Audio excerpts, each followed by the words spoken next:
Well, hello and welcome as you're coming in. This is going to be a conversation you do not want to miss a single second.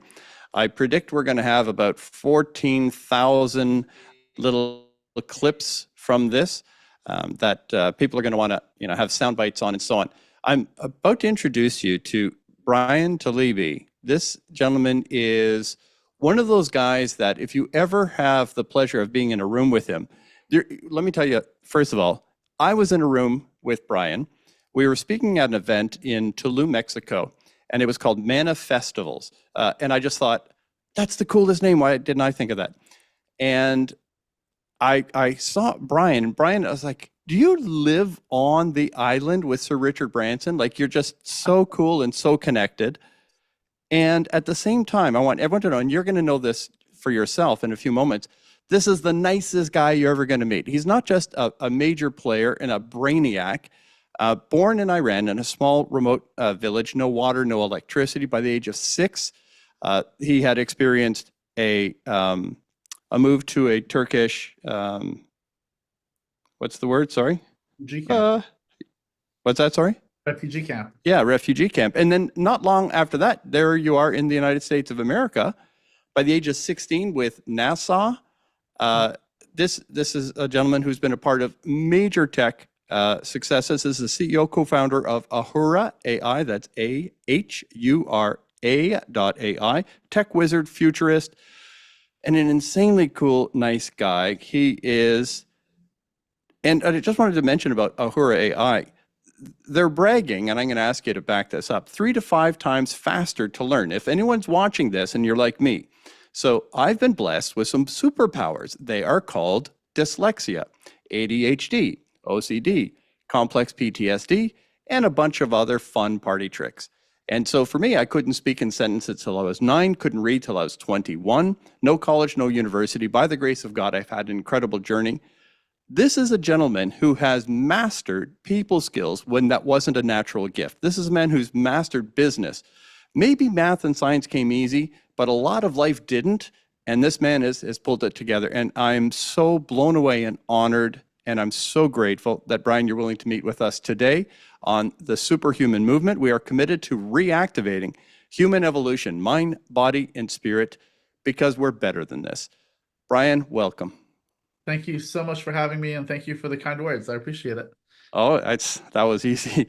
I really am, humbled. And this is a cool thing, everybody. This is the kind of guy that he's so super connected. We were talking before. We can't even tell you some of the cool things he was telling me, but he's so super connected, and yet he makes you feel like, what? I'm just the dude hanging out with you. I'm at the party with you. I'm just sitting beside you.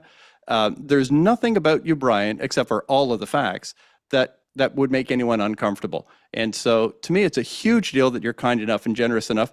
Today, I want to talk about everything in the universe. I do want to talk about Venezuela. Earlier today, I didn't even tell you this. Earlier today, I interviewed Jose Pereira. He is the former CEO of Citgo. He was one of the Citgo 6 that Maduro imprisoned, and he was using them as political pawns. And so we just had an incredible interview about Venezuela. I want to talk to you about Venezuela and Iran. Of course, I want to talk to you about Iran. And might as well throw in Greenland.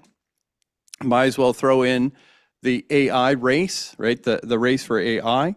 Elon Musk suggests very few of the major players are going to survive. The space race, your buddy, Sir Richard Branson, and I bet I can say your buddy, Elon Musk, but we're going to talk about that. The great power competition, global power structures that are going on, and much, much more. And of course, we want to talk about Donald Trump and his promise of the golden age of America. How's that for enough to chew on to start? I've got more, but how's that for a good start? We're going to cover a lot of ground today. This is going to be fun. All right. Well, where do you want to start? Because I want it all. Sure. Well, so would it be helpful if your audience has an idea of who I am before we jump into yes. the quantum age? So you touched on some of my background. I've lived a very fortunate life. So I was, as you mentioned, born in a tiny village with no running water and electricity. We escaped the country, escaped Iran when I was quite young, when I was 4. My father stood up against the Ayatollah, and he spoke out and wrote quite a few things disagreeing with the Yes. inane policies. And so he was arrested, thrown in Evan prison, tortured for a year before he escaped. He grabbed my mom, my brother, and I, and we escaped across the border into Turkey, literally with the military chasing us. Wow. And we went to a refugee camp, lived there for a couple of years. We got our political asylum and our green cards. We did it the hard way. We spent 2 years with lawyers going through paperwork, proving the need for political asylum. Yes. Came to the United States with our green cards on March 3rd of 89. And 5 years to the day, we took our vows before God and pledged allegiance to the United States on March 3rd of 94, 5 years to the day. It's still a Wow. family holiday. We still celebrate Of course. family. But so again, I say I was so lucky because when I was 6 and came to the United States, suddenly I had access to the American education system. I had access to information, knowledge. Um, and I wound up teaching myself quantum mechanics and differential equations in middle school, as one does. As And one does. Standard. it happens. And I was very lucky. I was discovered by NASA, began working at Goddard Space Flight Center when I was 16 years old, worked there for a while on some really cool projects, and then founded my first company when I was 20. The reason I share all of this is because we live in incredible times. There is incredible amounts of opportunity. There is, I mean, now it's even better than it was in the 90s when I grew up. This is the best time in human history to build a company, to become a millionaire, to build generational wealth for your family, for your children. This is hands down the best time. Look, when I got my start in the tech world, and I'm on my 7th company now, I've had some exits and some unicorns and so forth. But when I was growing up in tech, if you had an idea, you had to go hire a bunch of engineers or an agency and figure things, or maybe learn to code yourself like I did. Now you can just go to AI. If you have an idea, you can literally work with AI and AI will create it for you. This is the first time in history where, as a single person, you can build $1 billion company or $100 million company, or even just a $10 million company. It is possible. And the reason I say it's possible, there are high school students and college students doing it right now. There's 20-year-olds, 30-year-olds, there are 50-year-olds just getting into tech now. The only limiting factor is your own belief and your willingness to adapt to a changing world. Because I promise you, there aren't that many experts in AI in the world. It's an exceedingly small number. And at this point, you don't even need to go to college to become an expert. Most universities can't even teach you all the stuff that's coming out day in and day out. If you put time into learning about all of the new things that are coming out, the world can be your oyster. So let's start with that positive note before we Yeah. get into World War III. Yeah. Well, let's really, I really want to join you in nailing that down for people, because if anyone's, found themselves sucked into the negative psychic death spiral of social media, where everyone hates everyone, the world is the enemy, all criminals are victims, all law enforcement are criminals, everyone's the bad guy. There is no, the hopelessness. And is that what black pill is, by the way? I just heard that term yesterday, but there's so much unbelievable negativity. And I share your belief. It's just like for everyone, I'll tell everyone what I do, and then you can correct me and add to it, whatever. But here's what I do, everyone. I go to AI and I say, how do you spell AI? And then it answers. Then I say, what can I do with you? And it says, what do you want to do? I'm like, I don't know. Give me ideas. And it gives me ideas. And then I say, how do I write a better prompt? What is a prompt? And I let AI do its job, rather than say, as soon as I learn everything I need to know, I'm going to go to AI and use it. No, no, no, no. You got it backwards. It's like, as soon as I'm cleaned up, I'm going to go into the shower. Like I remember the Christians, evangelists would say, you don't get cleaned up before you come to God. God cleans you up. That's the program. So you go to AI and say, WTF, which stands for where's the fun? And it just helps you. I got here. I'm in Fort Lauderdale, Florida, visiting my cousin. And I said, I really love it here. Like, I'm not surprised. I know I love it here.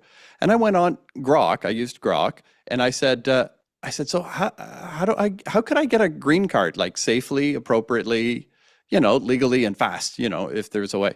And it's job number one. It said, just marry someone. I'm like, calm down. I said, okay, I am single, but so I said, well, what's your second offer?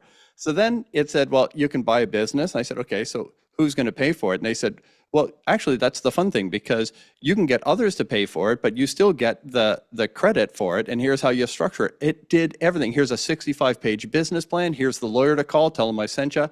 Here's the like. I could not believe what it did in less than an hour. That's what I do. I let the AI do its job. I don't go to it needing to know how to use it. I just say, how do I use you? What do you do? Am I wrong? Is it that easy? It is that easy. Well, look, here's the thing. A lot of people are afraid of using these tools. Mm, Reality is the more you use it, the more you'll just become accustomed to it. Do you yeah. remember? I'm going to age myself here, but I remember when I was coming up with technology and I, taught myself how to code in Visual Basic when I was like 8 or 9 or whatever. Who doesn't? I remember Right? I remember, my parents, this was their third language and all that stuff, and they needed help, like, to type things out because they did that, like, Yeah. do you remember Hunt and Peck, Hunt and peck. I still hunt and peck. Yeah. or just typing, just in a word processor? And so it's one of those things where back in the day, people would say, "Oh, I'm just not a computer person." Mm, Today, you can't just not be a computer person. that's right. Computers are the foundation of everything, and the same thing Yes. with AI. You can't just be like, "Oh, I'm not an AI person." Hmm.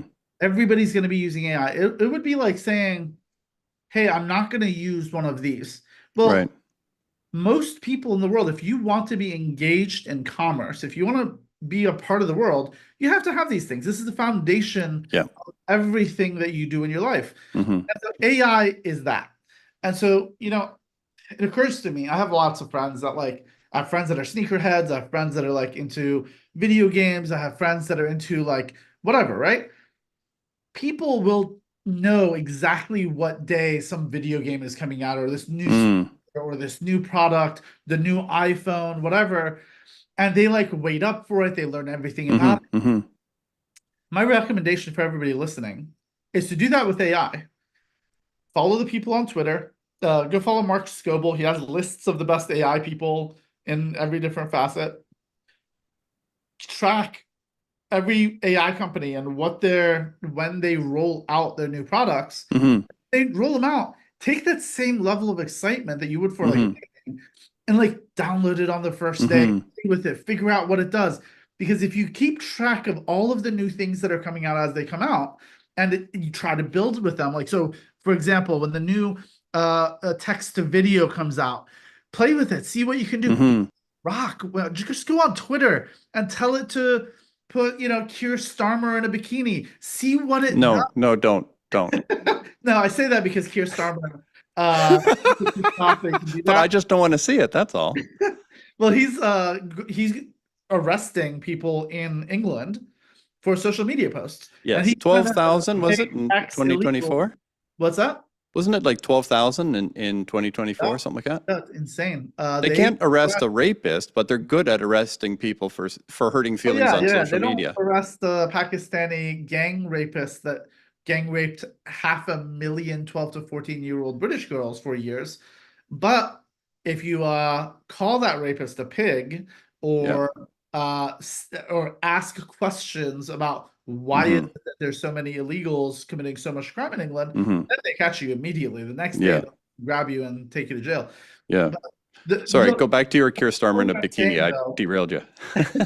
is new things are coming out every day. Go Yeah. play with it.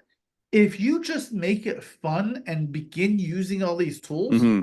you just naturally will figure out what you can and can't do with them. Yes. Very similar to what you were saying of just ask it, like, what can I Yeah. do with this?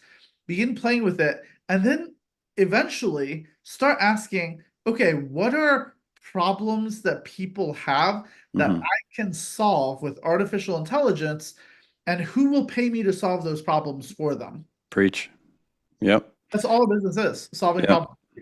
I was doing a search on podcasts because I'm new at the podcast thing. Hopefully everything goes well today.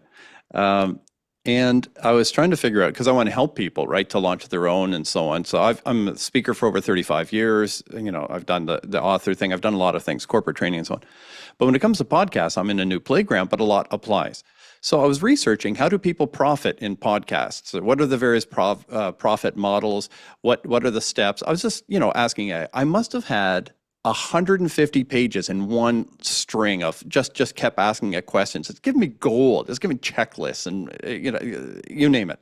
So then I thought, well, this is a lot. And then I heard of this thing, Notebook LM. Is that what it's called? Notebook LM. So I grabbed the entire thing. I throw it in Notebook LM without paying them anything. I'm just like, let's see what you can do. And it says, what do you want me to do? And I'm like, I don't know, make a video.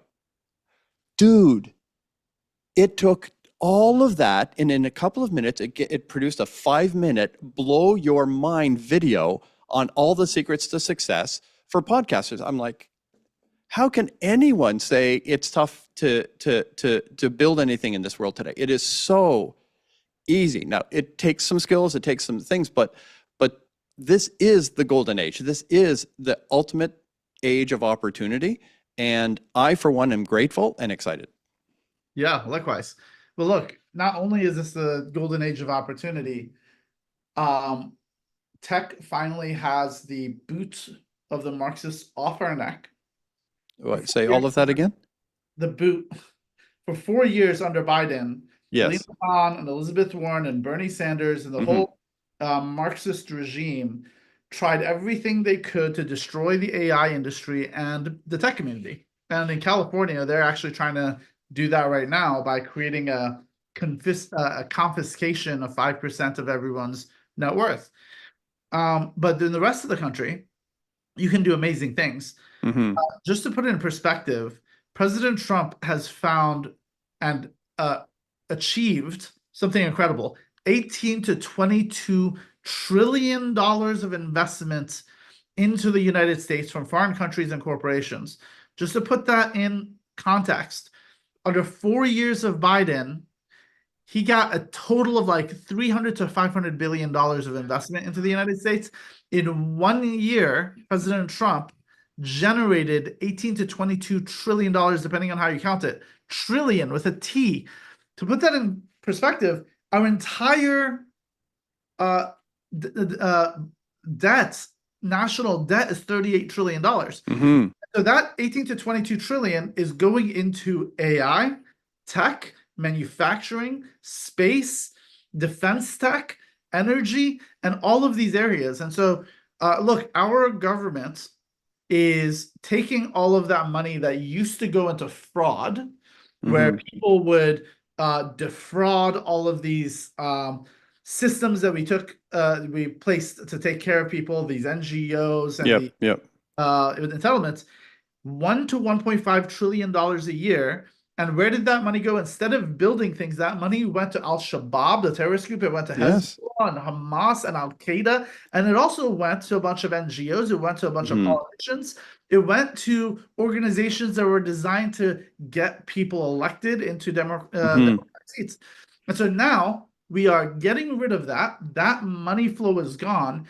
And we are redirecting money back for the American people, building our industrial base, rebuilding jobs and the economy for Americans. And countries around the world and corporates around the world have realized that they should bet on America. They're investing into America's future, which is brilliant. The amount of money that's being invested, that I see it in the headlines, it is so exciting and encouraging. I have an honest question between friends. Now, no one's listening, no one's watching, so say whatever you want. Honestly, I'm honest about this. So I didn't know whether I was on the conservative or the liberal side up until COVID. Honestly, I was like, I don't know, politics is, I'm busy with my stuff. I wasn't paying attention.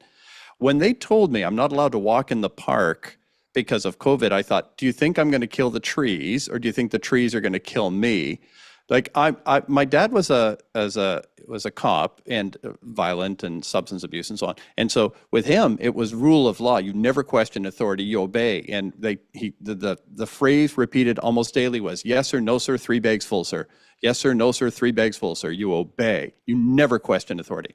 And so I'm maybe not wired for it, but I was trained for it, if you know what I mean. So like my personality is like, you want me to what?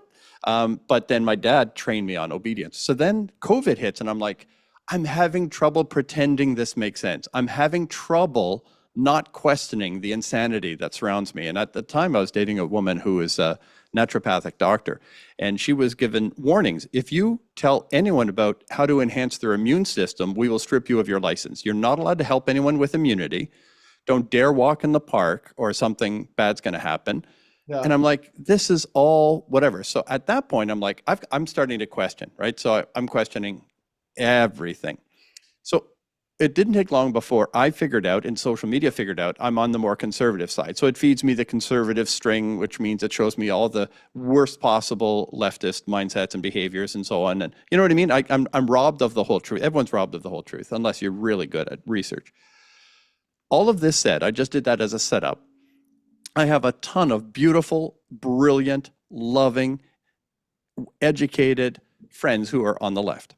Mhm. And so I'm seriously, genuinely curious if the mindset of the left is we must take care of those who are in need, if they're on welfare, if they, need food or, that kind of thing. And I'm like, yeah, that makes sense. I'm all for it. And the focus is take money from people who earned it. I'm like, okay, but I'm not completely comfortable with that in its extreme. But when it goes to, and we don't care about waste, fraud, and abuse, which keeps the money from going to the people we say we care about, it seems to me the interest is to take from those who earn it, not to give to those who need it, because there's no concern about waste, fraud, and abuse. Like, why wouldn't that bother you? The money you successfully took from people who earned it, you don't care if it doesn't make it to the person in need. That makes no sense to me. Do you have any way of understanding that? Yeah, absolutely. Well, look, I used to be a liberal.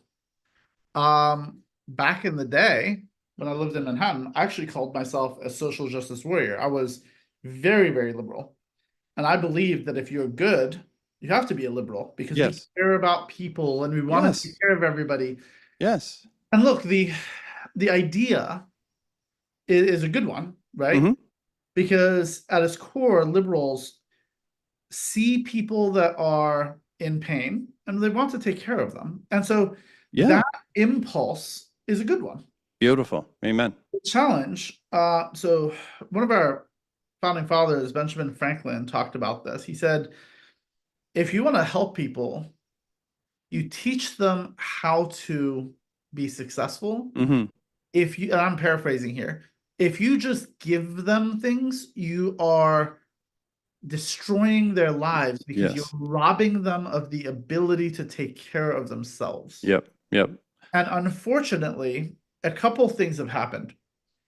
Number one, the left, though their intentions, at least many of them, not all of them, but some of them, were good, instead of actually helping people, they created a dependent class. So that's Yes.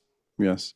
number two, this idea of this Marxist, socialist, communist idea of from everyone according to their ability to each based on their need. Mm-hmm.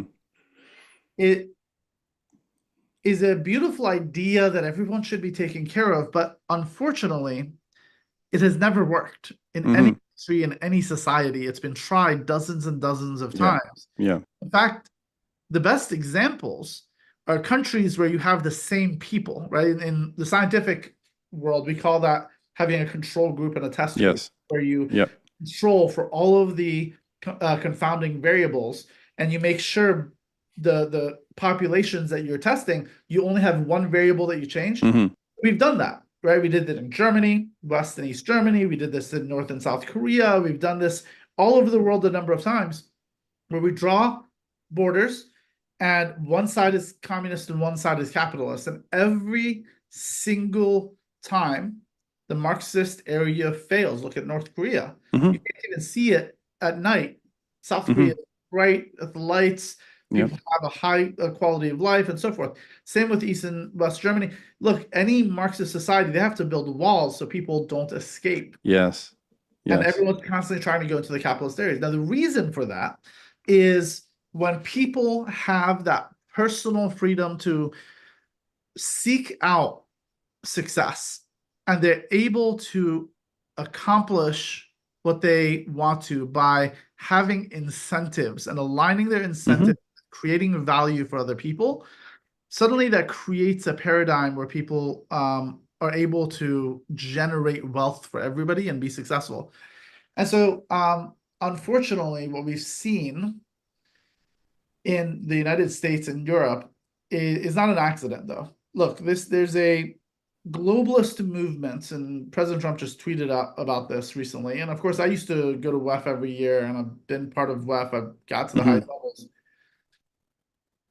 They use this idea of Marxism and communism to pretend like they're taking care of people. Right. But if you see the sheer magnitude of the fraud in California and Minnesota and New York, Ohio, the money that they take from taxpayers, by the way, if you've ever noticed, it's always tax the rich and eat the rich. It's never, take care of people. Right. Because this entire time where they've been taxing people to take care of homeless people and take care of, give out free child care for kids and all that stuff, most of that money, 90% of it, goes to the pockets of very small number of very well-connected people that are connected to the politicians. It's all an excuse. It's all a boondoggle to make themselves wealthy, and it's robbing us and our children of their future. And which is part of the reason I'm so excited that President Trump and Bobby Kennedy and Elon and Bessent and all of these heroes who, all of them could be off on a beach hanging out on a private island. That's right. Be doing this and being vilified by society. They put aside all of their money and all of their stuff to come and fix a lot of the problems that we face. Yes. And look, $1 trillion to $1.5 trillion a year of fraud. To put that in perspective, if we get rid of this fraud, the 1 to 1.5 trillion, that means that anybody in the country that makes less than $500,000 a year, you wouldn't need to be taxed anymore for your income tax. We could get rid of the majority of the income tax that we levy on America for everybody under 500K, which I imagine is most of your listeners, by just getting rid of the fraud. Yeah. Yep. I mean, wouldn't you want to have all of that cash back in your pocket? I mean, anybody that's listening. And so I think it's absolutely critical that we solve this problem. One other problem that I think we have to solve, which is the sheer magnitude of fraud in our election system. We have so much evidence of the Smartmatic voting machines that by the way were run out of Venezuela to specifically change votes.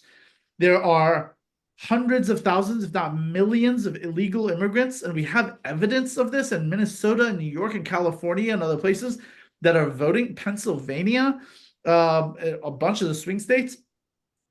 We caught China shipping in 1.4 million ballots that were filled out. They shipped it in and sent it out to a bunch of different jurisdictions in 2020. And there's a bunch of other things as well. Every country in the world that's a democracy has protections of identification, voter ID. Some places even have fingerprints to know who is voting. In Minnesota, they allowed same-day registrations where one person vouched for 8 other people. There was no testing at all. It's like, hey, I promise you these other 8 people are citizens. And then the government in Minnesota, under oath, in Congress specifically said, oh, we were giving out driver's licenses to illegals. And they said specifically, yes, if they have driver's licenses, they could theoretically go and vote. And of course, we have evidence that they did. And so if we solve those 2 problems, we can solve a huge portion of the challenges that we face as a country. Yes. Well, I cannot comprehend anyone arguing against voter ID, and I cannot comprehend anyone defending was it California where it was illegal to show your ID? Like you're not allowed to show your ID when you go to vote. Like not only you're not obligated to, you're not allowed to. And someone joked, if you get stopped for speeding, just say, I'm on my way to vote, so I can't give you my ID. Yeah. Um, there's no way to justify things like this in my mind. So, It's yeah. almost as if the people that push that know that the only way they win is by cheating in the elections. Hmm.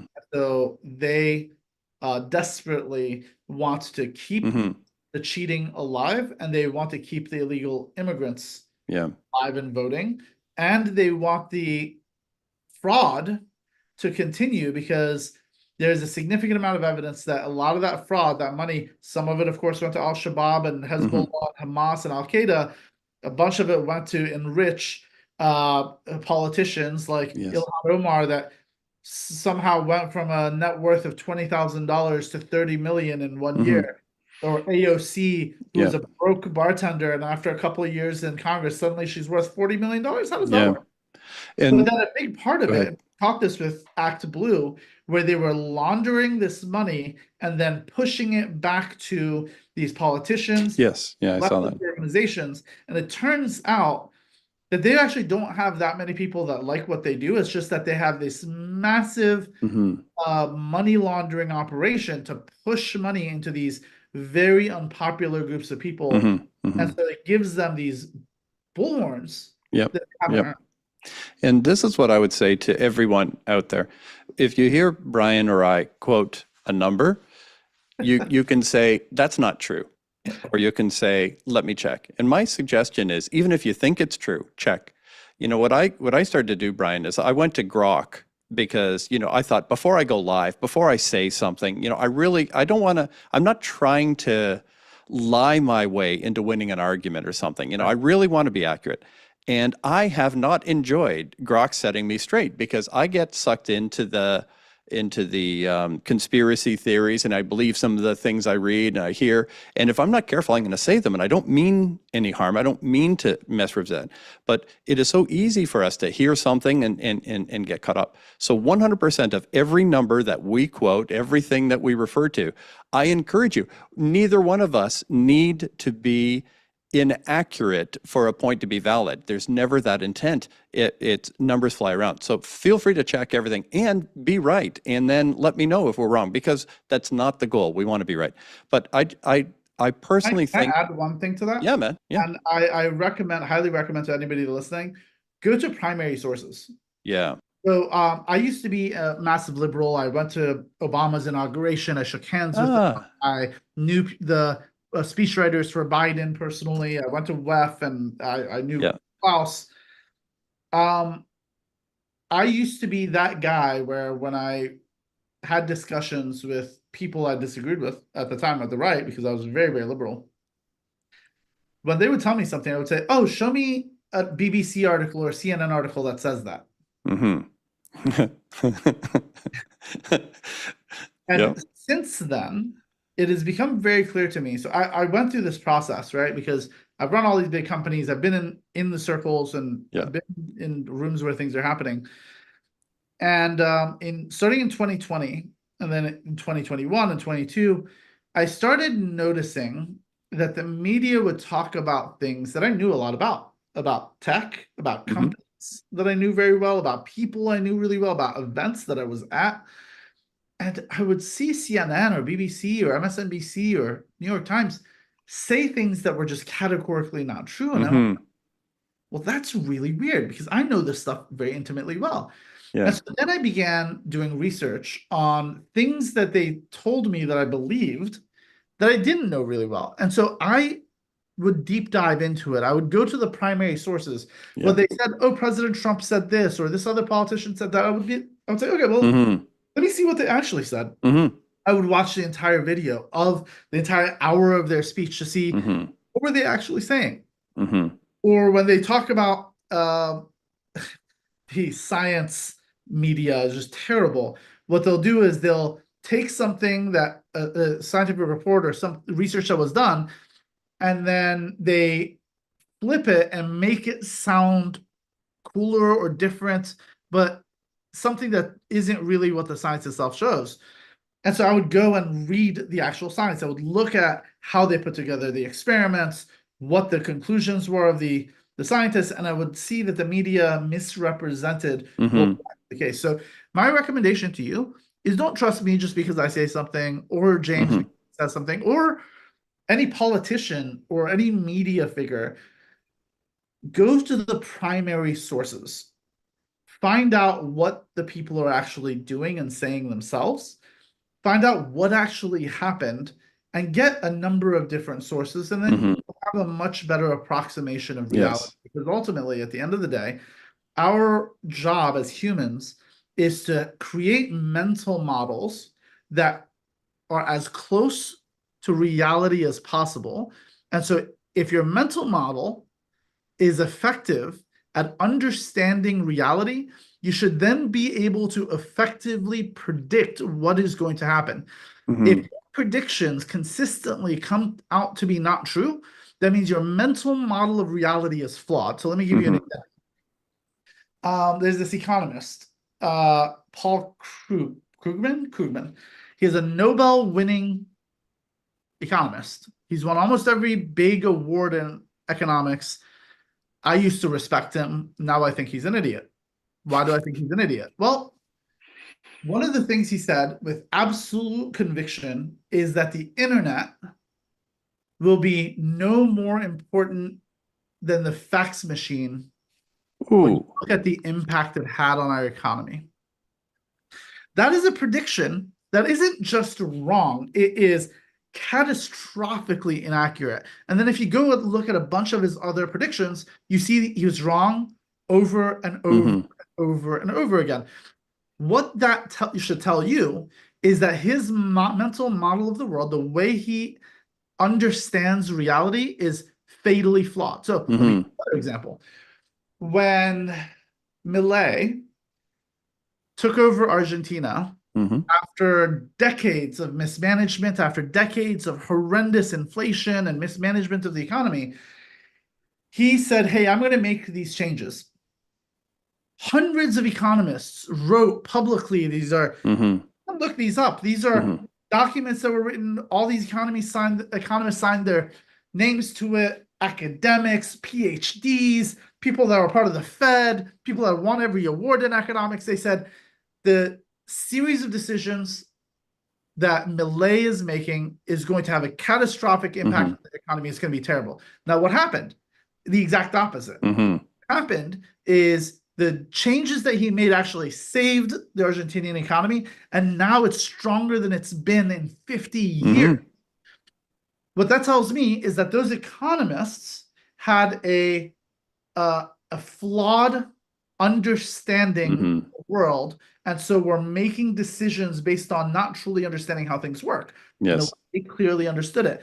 Bukele is another example, right? His country, El Salvador, was one of the most dangerous places in Mm-hmm. the world, It and was now number one worst at one point, wasn't it? what's Didn't that? it hit number one at one It's point? number one, yeah. Yeah. Now it's one of the safest. It's safer than Oof. Luxembourg. And so when they said, oh, you can't just throw all the criminals in jail, economists literally said this to him. They published it. You can look it up. They said, if you throw all the criminals in jail, those criminals are all spending money. This is going to destroy your economy. And he said, look, if you're too nice to the criminals, you're being Mm-hmm. mean to the regular people. And then what happened when he threw all the criminals in jail, Mm-hmm. of course, everyone said you're not giving them the human rights to Yeah. the Yeah. criminals, cartel members and the gangbangers and the violent rapists and murderers. He threw them all in jail, and suddenly the country had this incredible resurgence. Their economy, quality of Mm-hmm. life. Suddenly, people were able to breathe again, and they were able to live a life of liberty Yep. because the criminals weren't destroying them. And so, again, the experts Mm-hmm. are wrong. Let me give Yep. another example. This I one's want to I want to offer one as well after you're done. Yeah. absolutely, this one might piss some people off. But Trump, President Trump always pisses off liberals. Uh, he began using tariffs both as an economic and geopolitical weapon. Mm-hmm. Scores of economists, hundreds of economists, Mm-hmm. experts came out and said that the tariffs were going to cause the prices of goods to go up, that they would increase inflation, and they would have a terrible impact on our economy. What happened? Inflation went down. All of the experts now accept that all of the prices of the tariffs, the money that came from the tariffs, was borne by the producers, not by the consumers. And of course, over the past year, our economy has had this incredible rebound after 4 years of just complete weakness and horrible economic malaise. And so the reality is, and this is something I had to learn the hard way as a liberal, I had to begin questioning the experts. Yes. Because keep in mind, these are the same experts that told you that you should take the food pyramid. You should be eating Oh lots my of goodness. grains and bread and pasta. How And many people should be in jail just for that? Just the food pyramid. Like, that is criminal. they literally lied. It was the exact opposite. What they told you to do is the exact opposite of what is healthy. Healthy is eating a lot of red meat and butter and fat and eggs, and then less vegetables and fruit, and then very little grains. And they knew it. They weren't just wrong. They knew it. They lied on purpose. It was criminal. So I wanted to add one to your examples. Singapore. Isn't Singapore one of the cleanest, safest, most beautiful places on earth? Magnificent. Absolutely. And I was talking to them. They were talking about, people here, oh, if you chew gum, they're going to kill you or something. It's like, no, you're not allowed to litter. I got to tell you one funny thing, and then I'll make my point. The funny thing is I'm flying in from Kuala Lumpur into Singapore, my first time. And as we're landing, it says, okay, passengers, please prepare yourself. We're coming in for landing. And then they said this: if anyone on the plane has any illegal drugs, you will be caught and killed. It is the minimum penalty for illegal drugs. And I thought, you should have told them before we took off. Like, that would have been more fair. I could just imagine people freaking out. Anyway, I thought that was too funny. So back to my point. So I'm there, and they're telling me about the laws and the rules and everything. And I said, I feel completely free and safe because I'm not a bad guy. And they said, that's the point. They said, please hear this. You Americans, and I'm Canadian, but you Americans, but hey, put in a good word for me. I plan on, anyway. So, so they said, you Americans are crazy. You let 5% of your population, the criminals, keep 95% imprisoned in a country they don't feel safe. We have 1% criminals, and they're the only scared people in our country. And I thought, okay, you made a point there. I would say that my heart is liberal, my brain is conservative. Like, I care about everyone. There should be no racism. There should be no sexism, no misogyny. We should love and accept each other and not bully our beliefs and our feelings and not control. We cannot legislate morality in the ways that some people are trying. I'm convinced that we can actually, work well together. But for me, I've been landing where you are. Yeah. I want to jump into Venezuela and Iran, and then what the heck, maybe Greenland if we have time. Sure. Absolutely. Well, okay. Before jumping into Venezuela, Yep. let me contextualize this for your audience.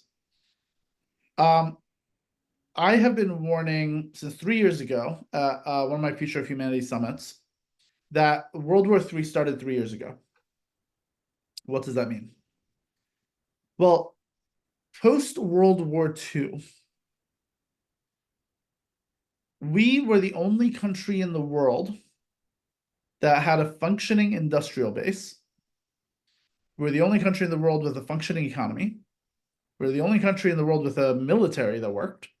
And we had nuclear weapons. Now, if you look at human history, and I'm a student of history, if you look out throughout human history, at least in the last 6,000 years of recorded history, when any empire had power over their region or the world, whether it was the Persian Empire, the Roman Empire, the Byzantines, the Zulu, the Aztecs, the Chinese, the Indians, anybody, it doesn't matter who they were.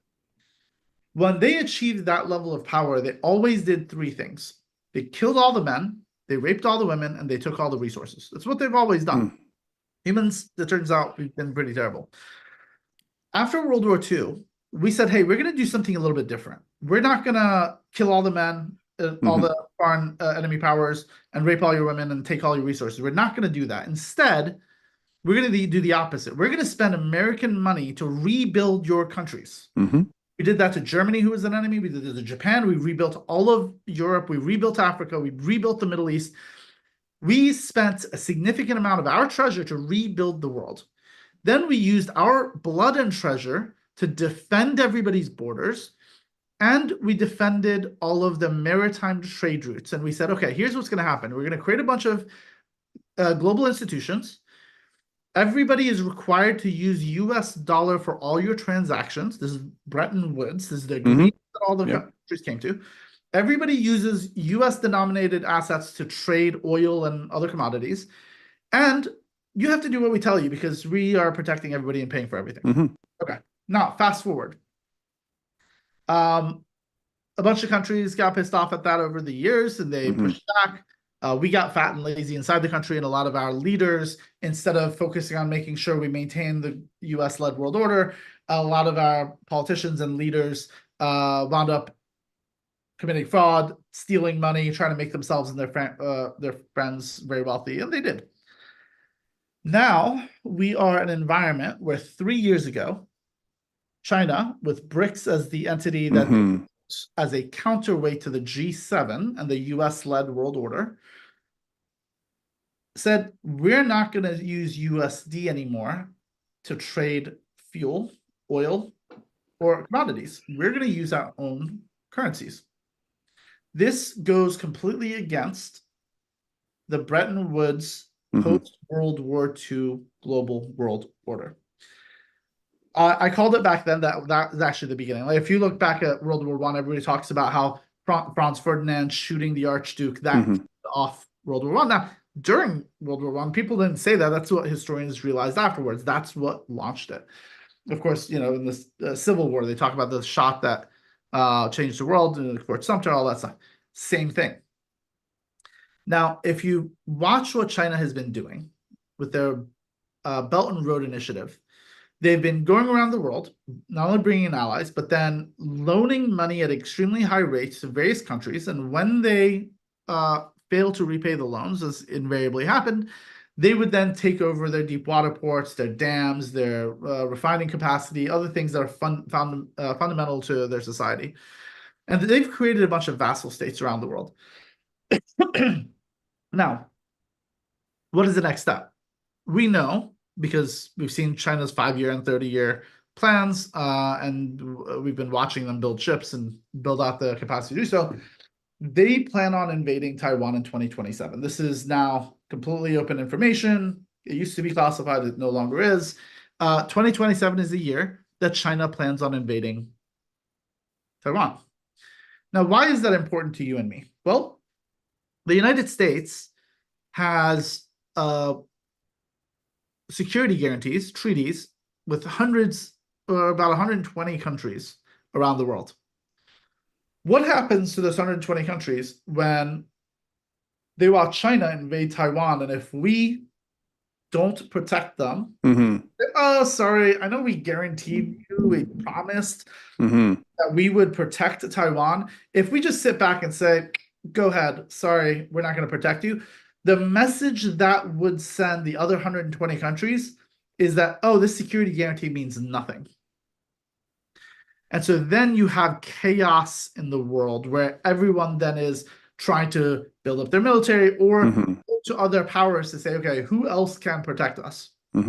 Which throws the entire post-World War II world order into disarray. Now, why did I go off on this long tangent when you asked me about Venezuela? Well, Venezuela joined BRICS.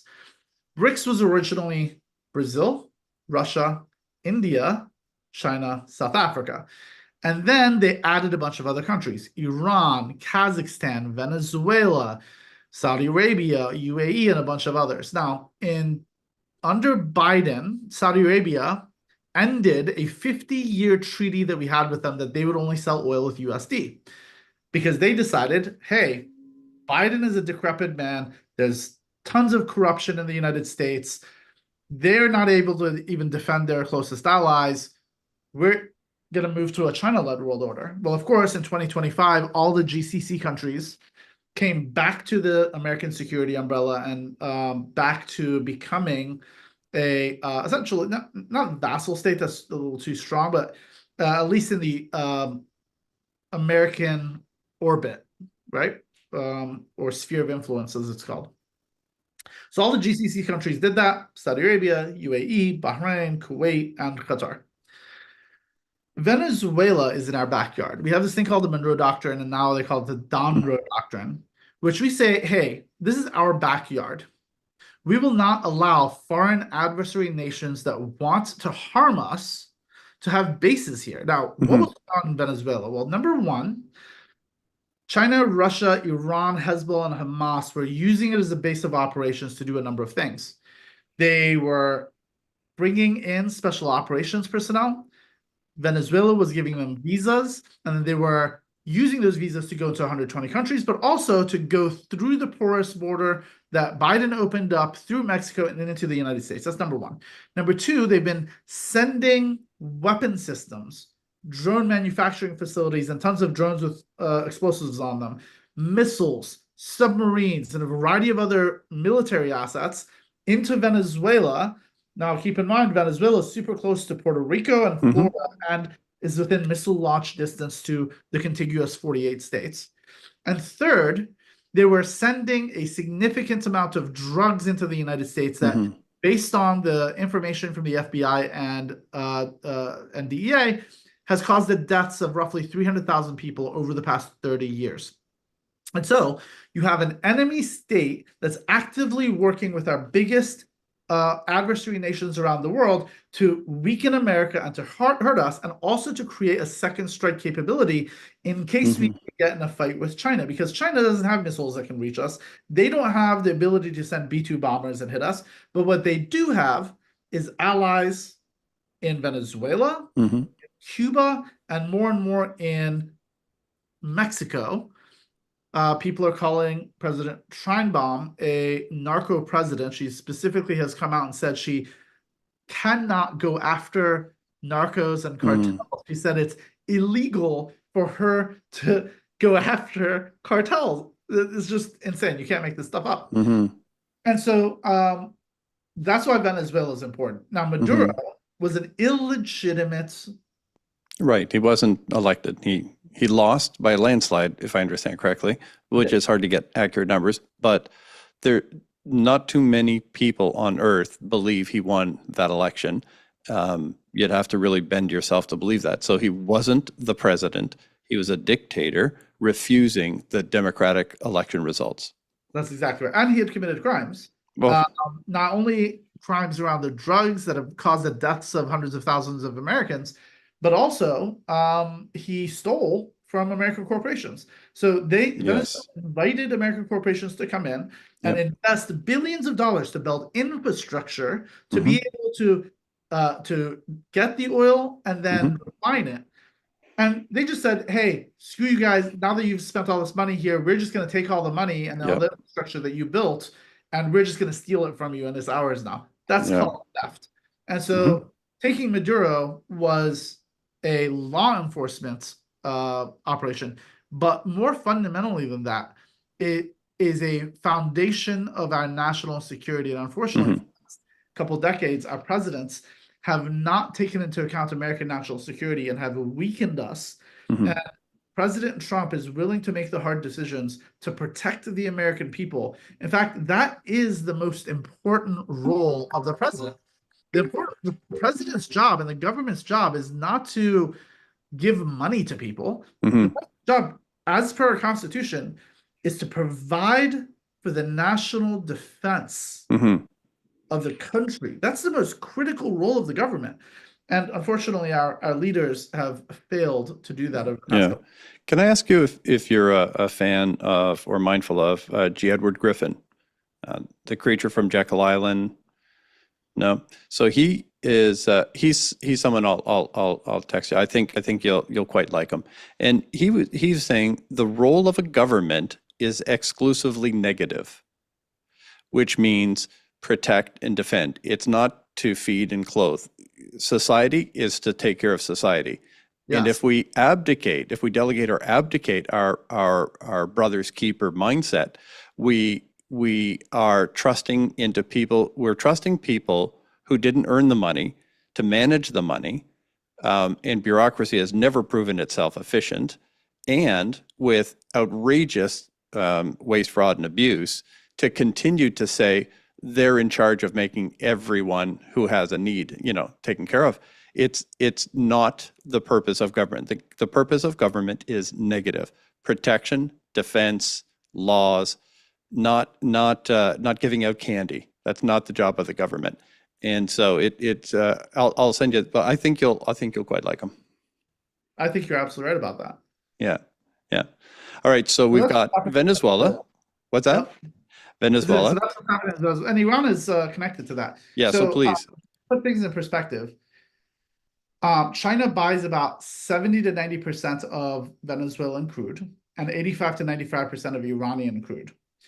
So Venezuela and Iran combined take about 30 to 35% of China's crude oil.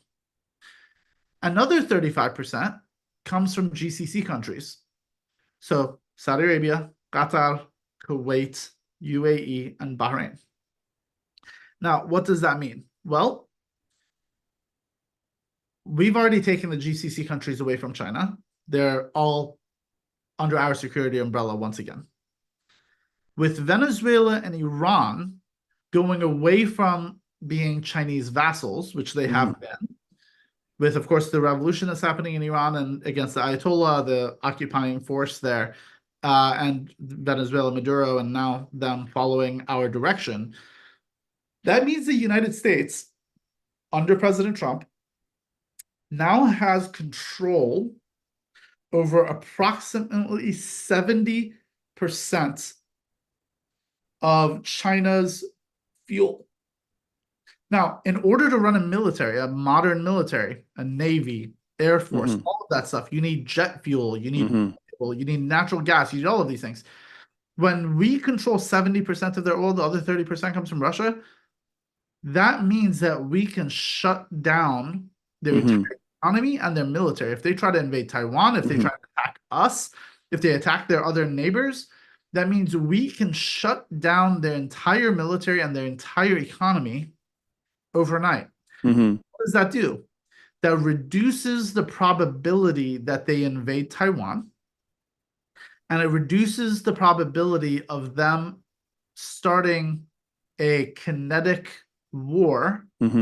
Missiles are being fired at each other. And of course, anytime there's a kinetic war between nuclear nations, there's a risk that it escalates to the point that one of the countries decides to shoot a nuclear weapon at another one. And of course, we know mutually assured destruction and how that ends. So this is critical. Yes. Greenland. What's going on with Greenland? Why? So Greenland is also very complex. Look, there's a bunch of things with Greenland. Of course, they have a lot of resources, oil and rare earths and all that stuff. That's one thing, but that's not the primary reason here. There's also all the shipping routes from the Arctic, the new shipping routes that are opening up. Russia obviously is a northern power, and China will be able to essentially. That's not the real reason either. Here's the real reason. Okay, forget the Mercator map projection, which is the map that you're used to. Go get a globe, okay, or get a picture of the Earth from the top, from the Arctic.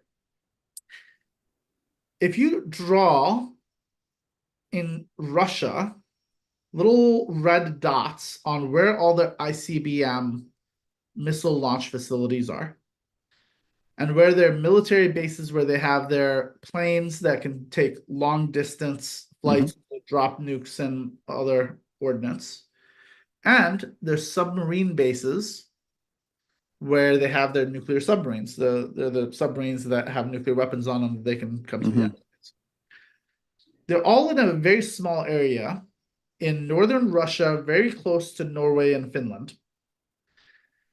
If you now look at that map of where all of that is, and then look over the Arctic and into the United States and draw lines to the West Coast and the East Coast, all of it crosses through Greenland. Mm.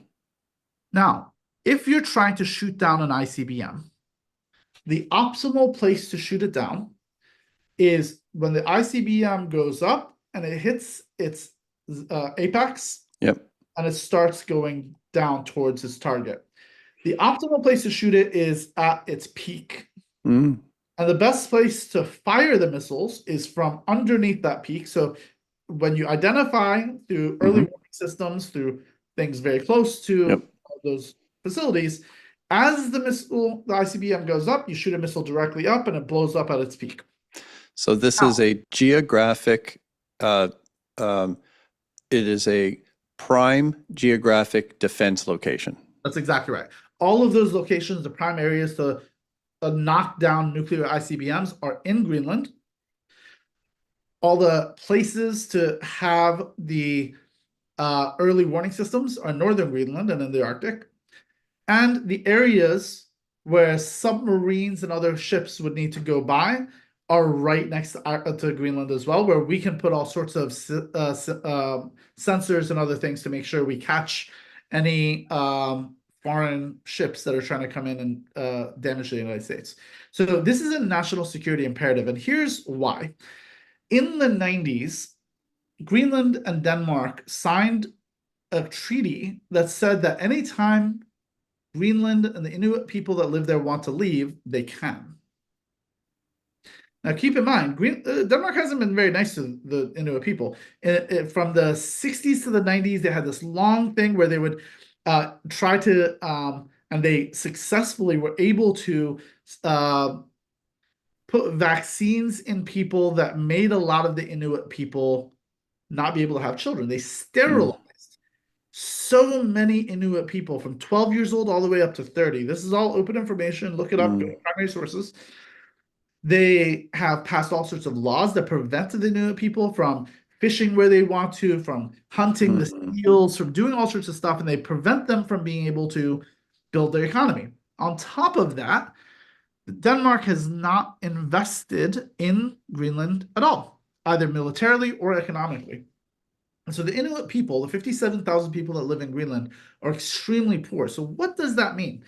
China has been going to Greenland, and so has Russia, saying, hey, look, we're going to give you a lot of money. These Danish people have treated you really poorly. If you tell Greenland to fuck off, which they're allowed to by international treaties, we'll come in, let us build airports, really military bases. Let us build all the stuff we want to build, and we will give you money. Now, they've been doing this all across Africa, Southeast Asia, and all that stuff. Seen this game played before. And when they do that, they loan them all sorts of money. They come in with all these grand plans, and then in the fine print that the people in these third world countries don't read, it allows them to take over the entire country legally all across the world. And so President Trump is saying, no, if China and Russia are trying to take Greenland, that is a catastrophic national security outcome. And so Donald Trump is saying to Denmark is, look, we've been allies for 80 years. We've protected your borders for 80 years. We have protected your maritime trade routes for 80 years. We are the ones that actually protect Europe. We're protecting the world. You're a good ally. Let us actually negotiate and buy this, just like we bought Alaska, just like we bought the Louisiana Purchase, just like we bought a bunch of islands around the world. Let us buy this from you. You're not investing in it. You're barely spending any money in the military. You're not doing anything with it. We need to use this not only to protect the United States, but also to protect Europe and the world. And he's saying, look, if you're not willing to play ball, this is a national imperative. That's what President Trump says, that we have to take it the easy way or the hard way. And so at the moment, it's a bidding war, politics and money, right? At the moment, it is not a physical threat war. It is merely an imperative. And right now, there's how much do you want? How do we make you happy? We want it bad enough that it's really important that we come to a deal. That's the feeling of Greenland right now. Is that what you would say? Yeah, absolutely. Now, one thing occurred to me last night. I was watching the EU, send a bunch of military into Greenland. They're sending ships. They're putting together 100,000 person army. They are like an EU army. They're saying, hey, we're going to send a bunch of military into Greenland. What would be hilarious to me is if all of this was just a play, if Mhm. they were planning on putting a bunch of EU forces in Greenland, and instead of letting China and Russia know that we're doing that specifically to defend against them, it would be hilarious if this was all just a pretend fight, just so the Chinese and the Russians wouldn't realize we're putting military there. But Mhm. look, at the end of the day, President Trump has been trying to get Europe to stand on its own 2 feet and defend itself and its own borders for decades. They have, instead of doing what they need to protect themselves, they've been allowing the United States to carry the lion's share of that responsibility. And instead, they've been using the rest of that money on Marxist efforts at home. And of course, we see what happens. You have these massive Mhm. challenges in Europe, all the illegals, the rape gangs, all the stuff that's happening to them. But um, ultimately, at the end of the day, this is a good thing. We want Europe to arm themselves because war is coming, or as they say in the Song of Ice and Fire, Game of Thrones, winter is coming. And Mhm. so people need to be prepared, and our allies need to be prepared to fight back against this encroaching evil. Yes. Wow. You know what? I'm a man of faith, and I am praying for the planet and for wisdom and for peace. You know, there's one of the things that I remember when Charlie Kirk was brutally murdered. It was just so heart wrenching, and I couldn't imagine what I experienced. I just articulated my sadness, and I was attacked for it online, and I thought, why am I being attacked for being sad? And then I was told I had selective outrage, and I thought, well, name anything else that's outrageous, and I'll be outraged. I'm not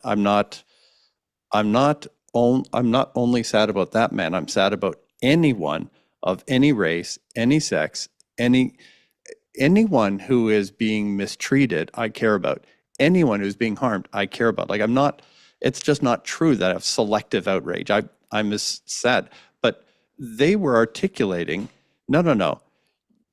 It wasn't that I had selective outrage. It's they were outraged. I wasn't outraged at what they were outraged at.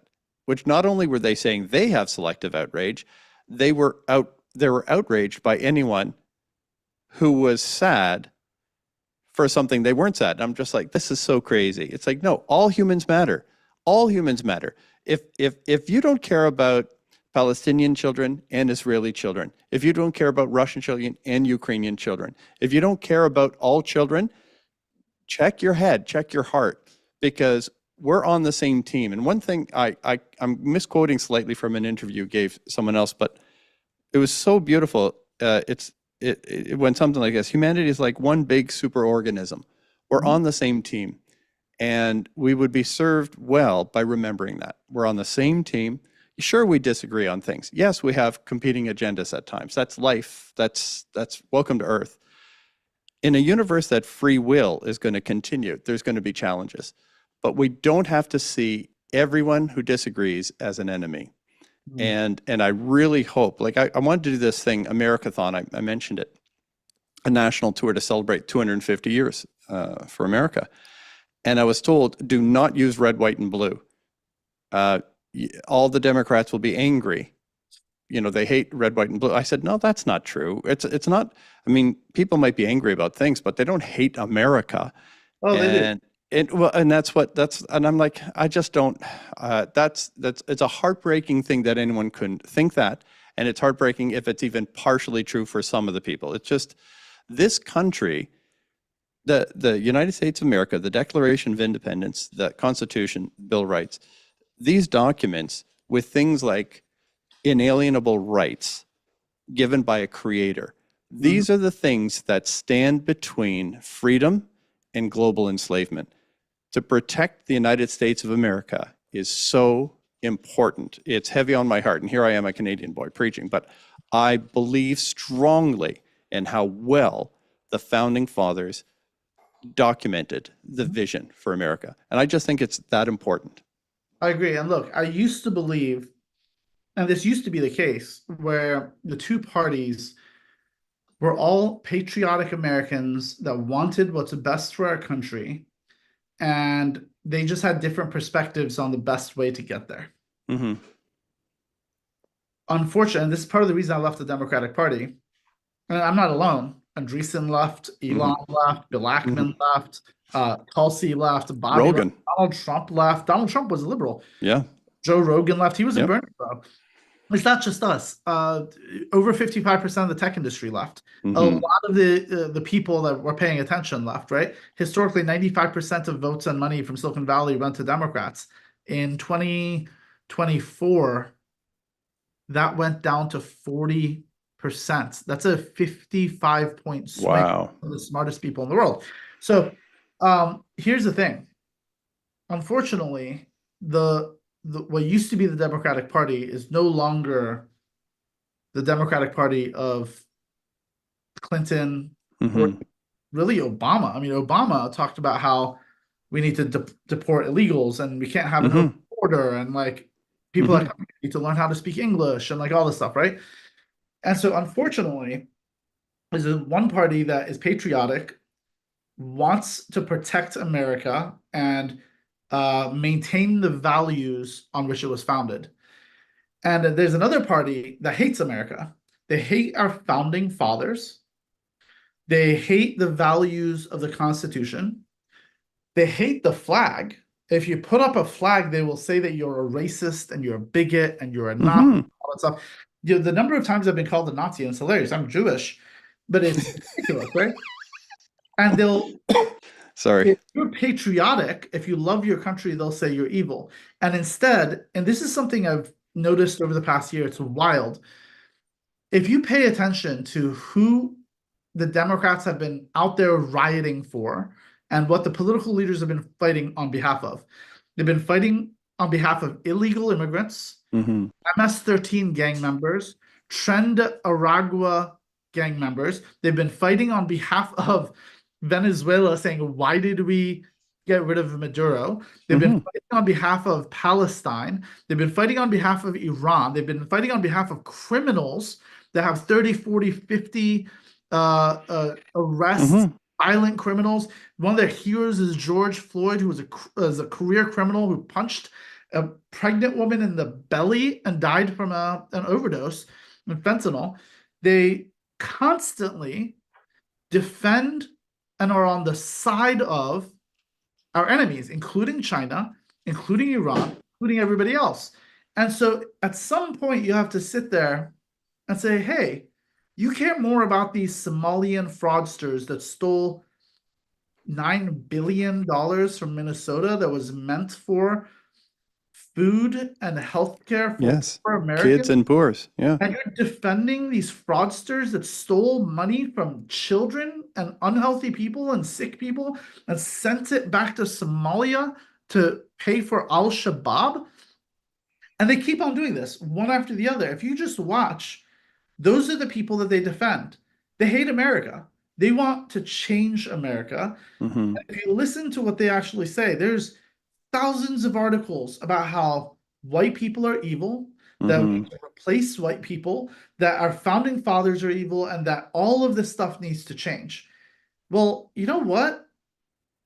I love America.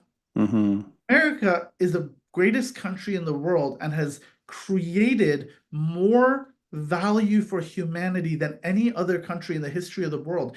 If you take a moment and think about all of the technology used on a regular basis, the cell phone that's in your hand that you're using to watch this, Hmm. ships, spaceships, planes, automobiles, computers, electricity, all of the stuff you use on a regular basis was invented here in America because of capitalism and our system Hmm. of government that our founding fathers created. And everybody in the world uses it. The poorest people in the United States live better than kings did 300 years ago. You Yep. have access to all of the world's information at your fingertips. You have air conditioning. You have refrigeration at home. You have television.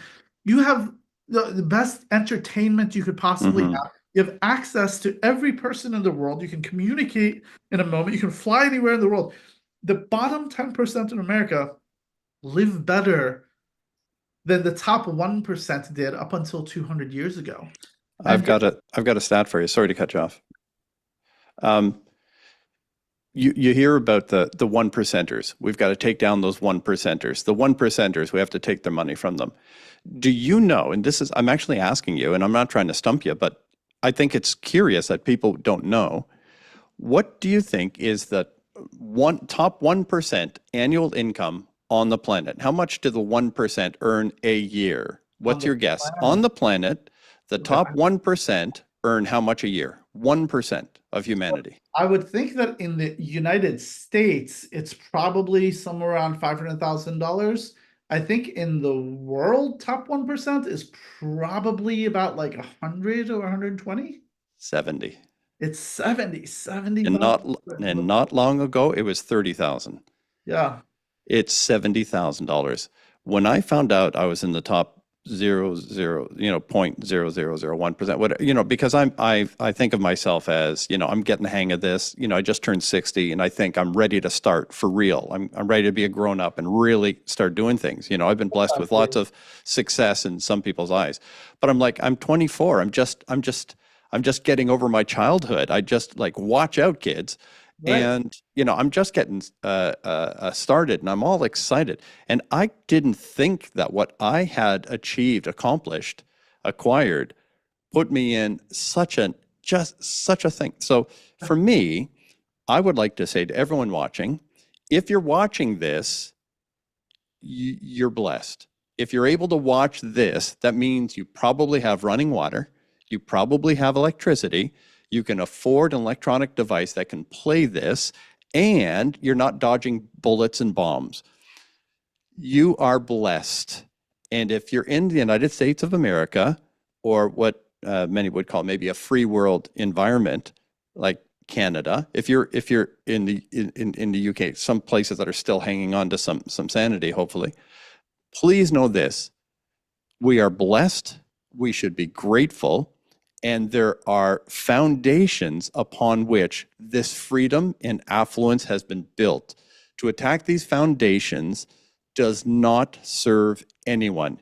You cannot take from the people who are producing and creating and then have it lost through waste, fraud, and abuse. Very little make it to the people who are actually in need, and somehow that makes the world a better place. It does not. If you took all of Elon Musk's capacity to do what he does, that doesn't make the world a better place. By the way, he'll just do it again because he's brilliant. Yeah. But taking from those who are producing, creating jobs, making the world a better place is not the secret to making the whole world better. What's essential is that we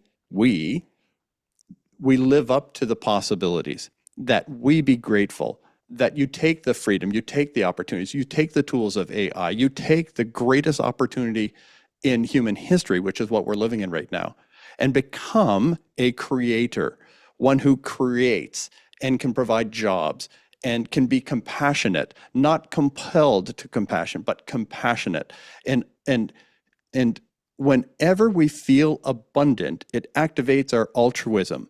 We don't need someone with a gun telling us to take care of each other. We need to be grateful and realize how blessed we already are. And I seriously mean it. God bless America. And you can call me what you want. I love the freedom, the foundation, and the respect upon which, and the wisdom upon which, the decentralization of power. I really think that's urgent. And there's so much right that you can point out what's wrong, but listen, they don't give Olympic medals to critics. What we need is people who create and if you got a great idea, sell it. Don't tell it. Mm. Don't legislate it. Don't hold a gun to someone's head and say, take care of the poor. Sell them on it. If we moved away from a just take, get, and we said, wait, we're on the same team. We're one giant, beautiful organism. And if you have the freedom to watch this, I encourage you to be grateful and thank God and make something of it. You have opportunity. Would you say amen to that? I mean, this really is the greatest time to Amen be to that, alive. brother. Well, it's like Roosevelt said, it's not, and I'm going to butcher this quote, but it's not the critic who counts. It's not the Right. person that points out how the strong man stumbles. The credit belongs to the man that's in the arena, that his face is marred by sweat, blood, and tears, who has failed over and over and over again, but can taste victory and isn't in that, I forget the exact line, but isn't in that group of ignoble people who Hmm. have never even attempted. No victory nor defeat. That's exactly right. And so, look, that's part of the reason, going back to what we do at Ahura, for every license that we sell to corporates and governments, we give a free license of our technology to members of underserved communities globally, Mm. especially with the gender and diversity lens. We've done this for 8 years. We've given out hundreds of thousands of licenses to people in sub-Saharan Africa, to people in refugee camps, to poor kids in Puerto Rico and all over the world. And the reason we do this is because it helps humanity. Because if they have Hmm. access to the best educational platform that enables them to learn 3 to 5 times faster and gives them access, they can pull themselves up. But Hmm. as we're giving educational opportunity, Hmm. not just going out and saying, hey, sit on your ass and watch porn Hmm. all day and play video games and smoke, Hmm. then we're just going to pay for your housing and your food and that doesn't help people Hmm. become self-sufficient. That doesn't help people have self-respect. There's something about teaching people the skill sets that are necessary to gain the dignity of work. Hmm. All sorts of research that shows that if children watch their parents get up and go to work every day, they are far more likely to become productive members of society. Hmm. Watch their parents steal money from the government and just take money for their entire lives and sit on their butts and smoke weed all day. Hmm. Guess what? Monkey see, monkey do. The most Hmm. powerful thing isn't do what I say. It's kids will watch their parents and Hmm. how they behave and they'll model that behavior. And Yes. so it's critical as we ramp up. And I love the fact that you lead by example, by the way. This 60-year-old guy that says, you know what, a lot of 60-year-old people out there say, oh, I'm too old. I'm not anything. I'm just gonna, I'm retired. Let's just let things happen. You say, no, there's this new technology. I'm not too old for this stuff. Let me figure it out. I'm going to learn. Hmm. Taking that energy, taking that mentality of being a learning organism, right? There's one of my mentors used to talk about how there's two mindsets. There's a growth mindset and a static mindset. Hmm. The static mindset goes, this is who I am, this is what I know, that's just it, and I'm not going to change. Person with growth mindset loves to fail. They say, I want to constantly be proven wrong. I want to constantly Hmm. question my priors. I want to question the things that I thought were true. I want to constantly learn new things. And every time you try new things, like using AI or learning a new sport or learning a new Hmm. hobby, you're gonna fail at it a bunch at the beginning. That's part of the game. That's how things work. And so for you to be willing to fail and to launch a podcast and be willing Hmm. to fail in public is Hmm. absolutely critical. And I think it speaks volumes about who you are, your character. And so I wanted to applaud you for that. Oh, thank you, sir. As you were just saying that, I was reminded of the first audio cassette series I bought, Dennis Waitley's Psychology of Winning. He said, you're either currently on the channel called Tension Relieving or the channel called Goal Achieving. There's two channels. Are you into tension relieving or goal achieving? And if you are in tension relieving, life is going to be painful. And if you're in goal achieving, it'll be uncomfortable and then it'll be victorious. And I've said in my work, I've said, if you're unwilling to look bad, you're unlikely to ever look great. You're gonna look bad. When I did my first podcast interview, it was just 2 days Beautiful. ago I love that. with Stephen Kuhn, who's a combat veteran. If you don't know him, he's a good guy. He's a good one. And immediately, it was when I was done the recording, I sent it to people and asked them to watch it and shred me, tear me apart. I'm going to get, I said to one woman, I said, my goal is to how to do this right, then how to do it great, and then get better from there. Like I don't expect it to be easy. And that's one of the things people have been lied to, kids have been lied to. But kids today think there are things that are impossible and things that are easy, and that's the universe. No. Almost everything worth giving any energy to is within the spectrum called difficult. Mhm. Difficult is the path to growth. You don't build muscles without lifting something and tearing something. Difficult is the secret to a great life. And if you'll take it easy on yourself, life will be tough on you. That was one of the Zig Ziglar quotes. And if you'll be tough on yourself, life will be easier on you. So choose the path of goal achieving. It's not going to be comfortable. You're not always going to look good. And then you get to hang out with cool people like Bryan, and it's worth it. Oh, thank you. No, you're absolutely right. Look, I fail constantly. There's tons of things that I attempt and fail. I've invested in a bunch of companies that have failed. I've attempted certain parties and events that have failed. I've built companies that have failed. And the thing is, people just look at, and people say must be nice to me far too often when they see, the highlights and highlight reel and all the other stuff. And it's like, if you're not failing somewhere between 30 to 70% of the time, your goals are too low. Yeah. If you're succeeding at everything you're doing, that means you just keep on going back to arithmetic. Yeah. In order to learn, you have to go do algebra, then do calculus, then do differential equations. You gotta fail it. You gotta be frustrated. If you're not going to sleep at least occasionally, where you're like laying awake at night going, what the hell is going on? Then you're not trying hard enough. Go do big things. I'm saying this to everybody that's watching. Those things that you're afraid of, those things that you remember when you were a kid and you had these views of who you were going to be when you grew up, or the things that you were going to accomplish and the life you were going to lead. And then you let yourself say, oh no, that's too hard. That's something other people can do. Oh, I can't do that. Screw that. Go do that big thing. Attempt it. And you know what? If you fail, it doesn't matter. Pick yourself back up and try again and try again. Some of the people that I learned so much from in the tech sector told me that, failure is just, was it success is going from failure to failure without a loss of enthusiasm. Yeah, that's Sir Winston Churchill, I believe. You only have to be right once. Mark Cuban said that.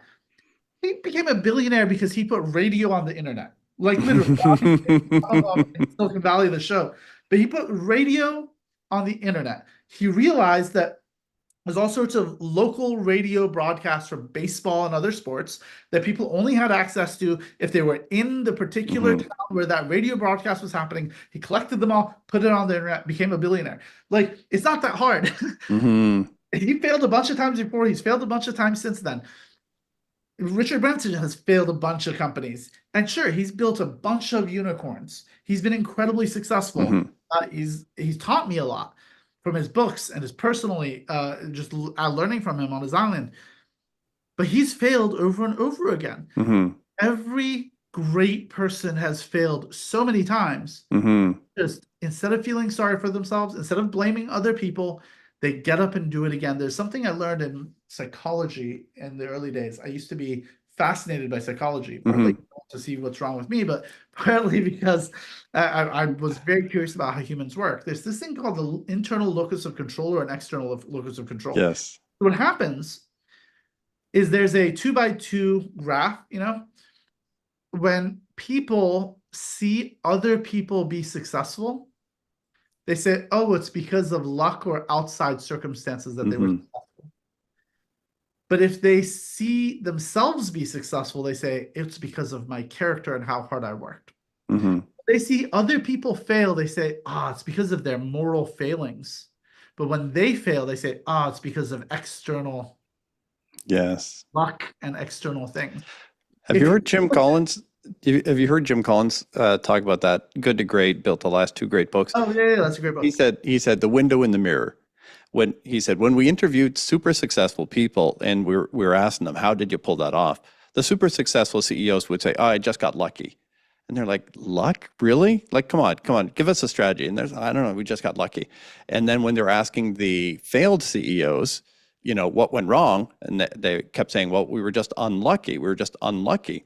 And so they kept like, why are they talking about luck? Why are they talking about luck? And so they kept studying, and they realized here's a huge, profound truth, and it's exactly what you said. He used window and mirror.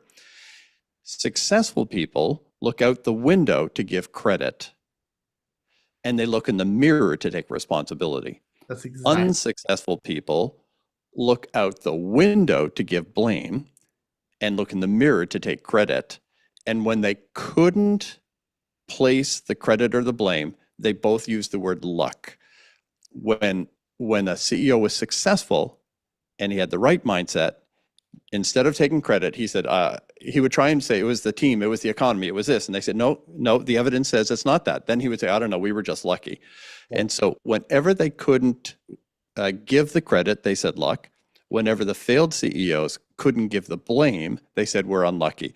But it was the window in the mirror. Successful people look in the mirror for responsibility, out the window for credit.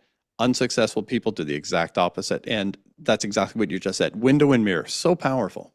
That's exactly right. You hit the nail right on the head. You know, one of the things that one of my mentors once told me is, look, being super successful is uncommon by definition, right? By definition, average is the majority of the people. That's how the bell curve works. And so if you do what everybody else does, you're going to get what everybody else gets. And so if you adopt the mindset of average people that blame everybody else for your moral failings and take credit for everything that that doesn't belong to you, you're going to be average. That's just the way it works. That's how most people engage with the world. However, and this is something I learned from the psychology textbooks and like the self-help books and all the other stuff when I was young, is if you take radical responsibility for your own life, if you say everything is my fault, everything, everything. Now, that's hard, right? Taking accountability is hard because people don't want to face that the life that they live, maybe the partner, maybe you got divorced, maybe you don't have as much money as you thought you would, maybe you grew up watching the movies and thought that you're going to get married to that supermodel and have that mansion and have that car, and you don't. I mean, instead of blaming everything and everybody else, if you take radical responsibility and start from a position of, okay, what can I do now? What is the next thing that I should do in order to achieve these goals that I have? And work consistently and work hard and diligently to get to that outcome, you're bound to be successful. You're still going to fail a bunch. It's really difficult. But, you know, it's funny. I was talking to Naveen Jain many years ago, and he was telling me that a lot of people think that tech companies die because of homicide, right? He said, you know, the media would have you believe that you're building this company and then your competitor comes out of nowhere and steals your customers or does X, Y, and Z, and it dies from homicide. It's killed by an outside force. And he's like, Bryan, that's not true. Now, this is, you know, the early days of Ahura. This is, you know, after I built companies. He's like, you know, the reason companies fail is because of suicide. Companies die when the founders either get in big fights with each other or just lose the will to keep going. Because this game of building a tech company and achieving massive success is one where you fail over and over and over and over and over again, and then you're successful. It's like Jensen, the founder and CEO of NVIDIA, said. He said the best founders develop a taste for their own blood. What he meant by that is that founding a company is like going out to the market and getting punched in the face every day. You get punched in the face all day long, you bleed. And some people go, oh, I got punched in the face. Okay, what can I do to not get punched in the face tomorrow? Okay, I'm going to wear a thing. I'm going to block, and I'm going to have other team. I'm going to train. And no. Embrace the suck. Getting punched in the face is part of it. You can't build a company. You can't build great wealth. You can't build generational wealth for your children and grandchildren if you don't get punched in the face every day. So what Jensen said is the best founders that he's met develop a taste for their own blood. When they get punched in the face and their teeth are bleeding, they go, oh, that's delicious. Let's go. Mm-hmm. That means I'm on the right track. Mm-hmm. There's an old saying in from World War II from fighter pilots, and my chief strategy officer at Ahura is a decorated pilot Mm-hmm. with the Air Force. One of the things they always talked about in the Air Force is when you're taking the most flak, the most fire from the enemy, Mm-hmm. you're right over the target. Mm-hmm. If nobody's shooting at you, that means there isn't a high value target anywhere near you. Mm-hmm. And so if you're taking a lot of flack and getting punched in the face, it means you're exactly where you're supposed to be. You're on top of the Mm-hmm. target. You're where you're supposed to be. And so what I would suggest to anybody that's listening to this, for the budding entrepreneurs or entrepreneurs that have been building for a long time, if it was easy, everybody would do it. Mm-hmm. If it was easy, everybody you would already have been there. The Mm-hmm. the thing is, the process of becoming the person that builds a $1 billion company or even a $10 million company is a process of learning and growth. Just like if you go and try to run a marathon, do you think marathon runners like love every minute? No, they suffer through running the 26.2 miles, and their nipples get bloody, and their toes break, and they have blisters on their feet, but they push through it to Mm-hmm. finish the race. The people that work out every day, they are sore all the time from working. Mm-hmm. Anybody that's ever accomplished anything of value has put in more effort than everybody around them. That's Mm-hmm. why it's valuable. Yeah. And so I think our founders understood that. I Mm-hmm. think the tech community understands. I think the people that build understand that. And so my recommendation for everybody is embrace the suck. Mm-hmm. Go build things in spite of the fact that it's difficult. Fail over and over again and be willing to look like an idiot, because Mm-hmm. that's the only way you Get better. actually achieve expertise in something. I mean, Yeah. Elon Musk, I mean, he's obviously the most amazing entrepreneur we've seen in probably 1,000 years. There was a point where all of his heroes, the first people that walked on the moon, Yes, I remember. Oh, that said was that heartbreaking. he is an idiot and is doing everything. He was crying Yes. on television in front of millions of people, crying in shame Mm-hmm. because his heroes said that he's wrong and he sucks and everything he's doing is terrible. Like, can you imagine that? But push through that. That's it. Mm-hmm. All right. Yes. I as it comes to the idea of America, it wasn't we promise you a rose garden. Yeah. It's this is a place where you're free to build a life worth living. It's the freedom to make your life matter, the freedom to learn, the freedom to be entrepreneurial, to be creative. Yeah. I said, so I came from a troubled, childhood, and there was something about enduring pain that I got good at. And in life, it was unconscious and an incomplete idea. I've had to mature past this, but I had a simple strategy. I could outpain anyone. If you and I fight, you can be twice as big, twice as strong, and twice as skilled. But at some point, I will make you hurt more than you want to. You may have made me hurt 10 times more than anyone would want to, but I'm not going to notice because I have one goal. I will still be in this when you quit.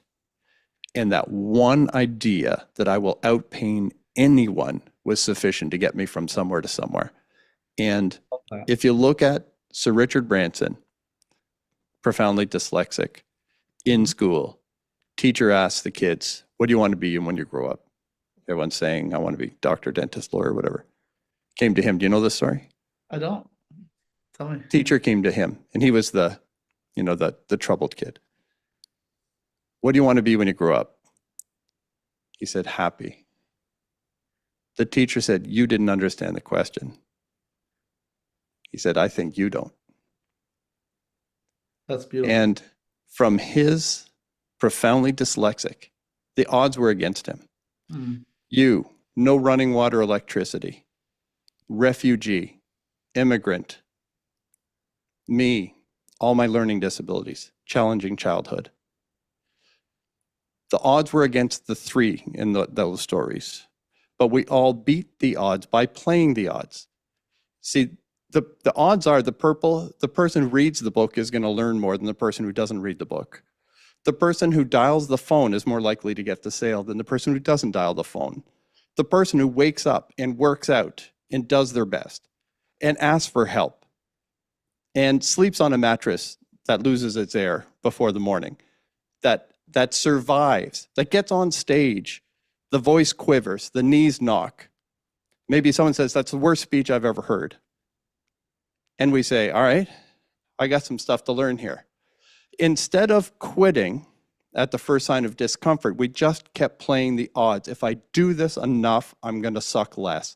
If I do this enough, I'm going to get the hang of it. And if I'm nice, if I'm respectful, if I'm grateful, if I'm honorable, if I keep my word, at some point, the universe is going to give up trying to keep me down. At some point, the odds are in my favor because I keep playing the odds. The person who does right eventually wins.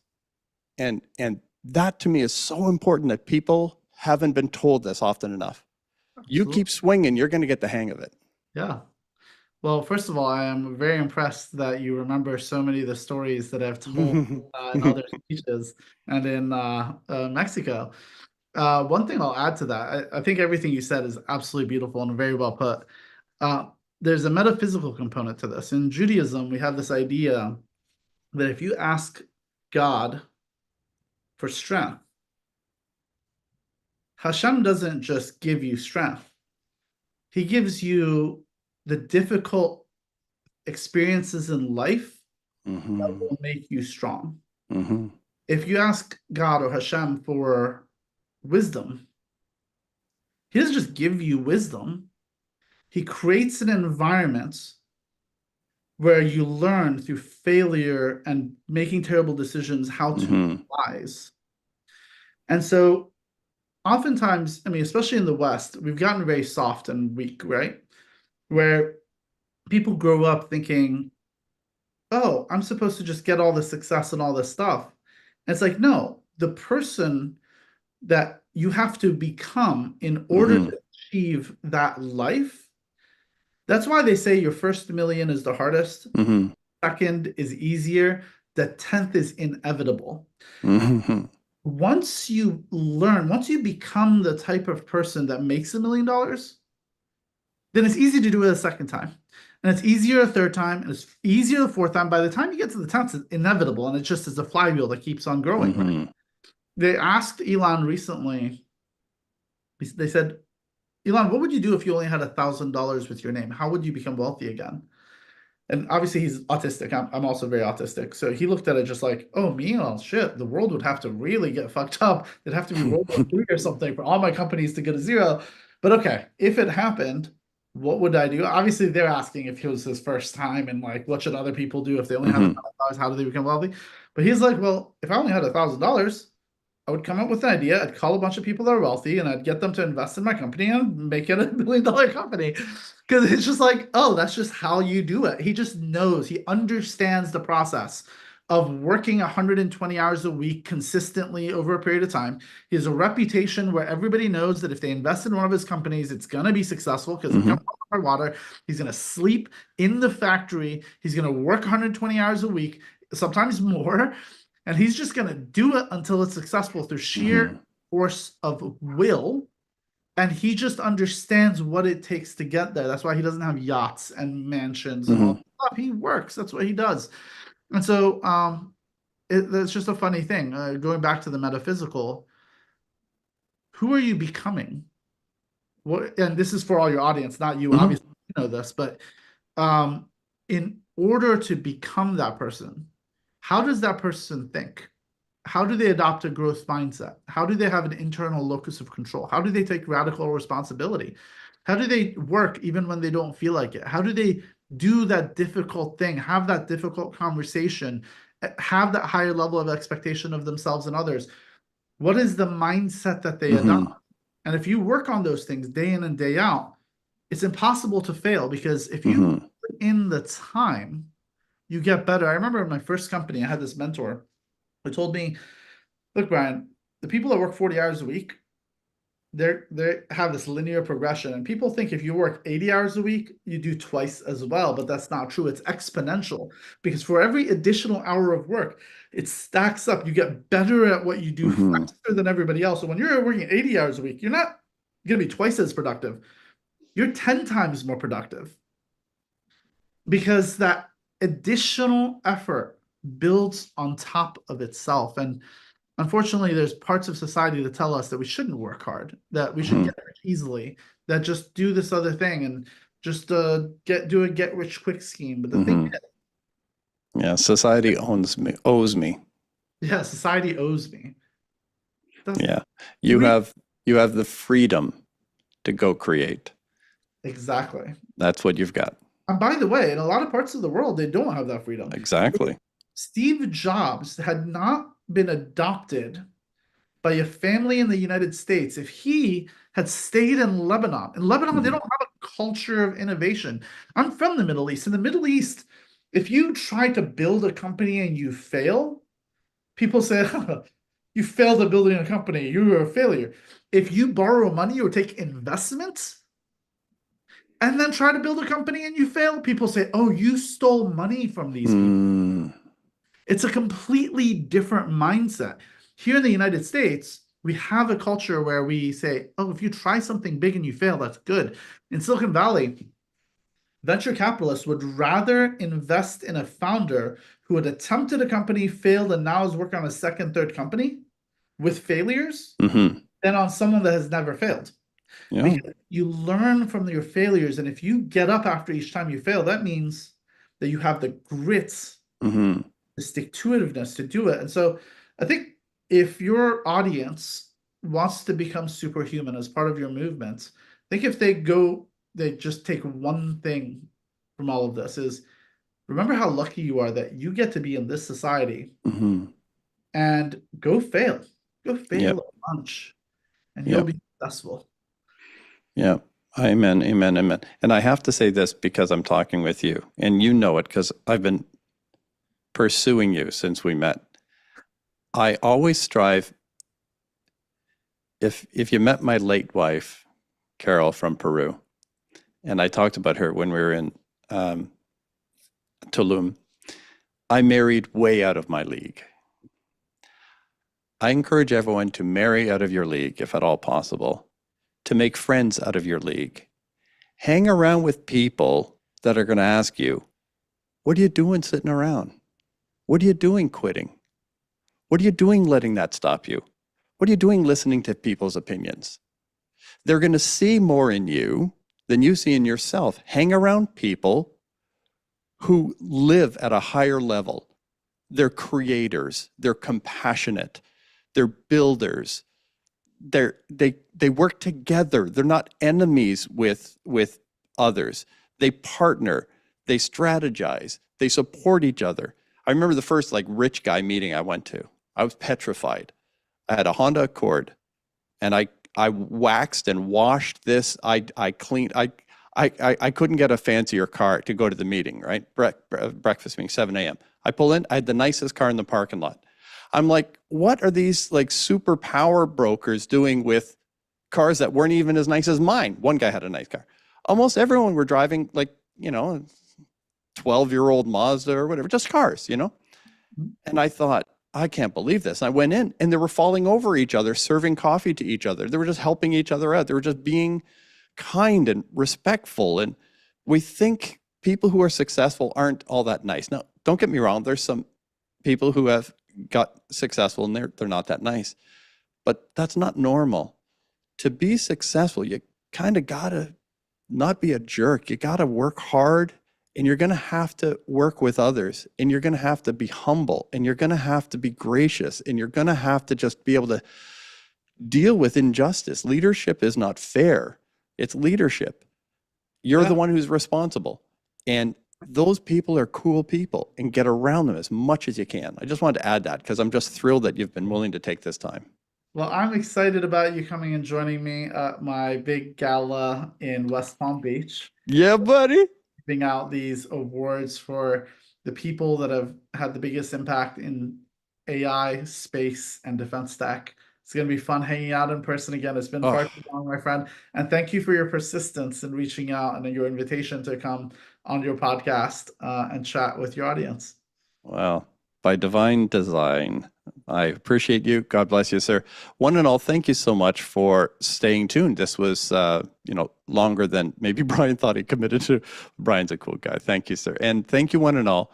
Please do commit to the superhuman movement. What that means is be committed to your best possible life as your best possible self to make the best possible impact on this world. We are one big, beautiful super organism.